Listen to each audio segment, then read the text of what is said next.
I was returning home through the cemetery at night. It was a long way, and I decided to take a shortcut through this place.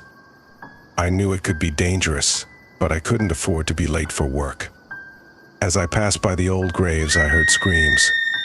They were so loud and piercing that I couldn't understand where they came from. I stopped and listened, trying to determine the source of the sound. But behind me there was only complete darkness. The screams continued, and I began to feel fear. It seemed to me that someone or something was trying to get into my mind.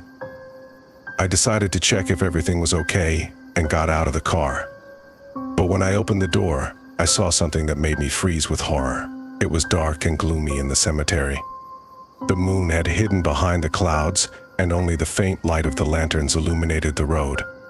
I walked carefully, trying not to step on the graves. But suddenly I felt that someone was watching me. I turned around and saw a creature that looked like a human.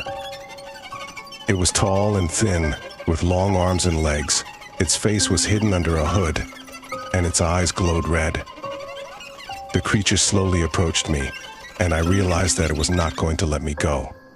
I tried to run, but my feet seemed to be rooted to the ground. I couldn't move, and the creature continued to approach me. I felt it touching my skin, and it was terrible. Suddenly I heard a voice that sounded like a whisper of wind. He told me that I had to follow the creature to find out the truth.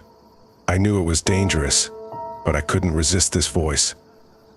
The creature led me through the cemetery, and we ended up at an old grave. Here was even darker and gloomier than before. The creature stopped in front of the tombstone and pointed to it. I read the inscription on the stone and realized that a person I knew was buried here. But suddenly I heard footsteps on the path. Someone was approaching us. I knew it might be another creature, and I tried to hide behind the tombstone. But the creature grabbed my arm and pulled me towards him.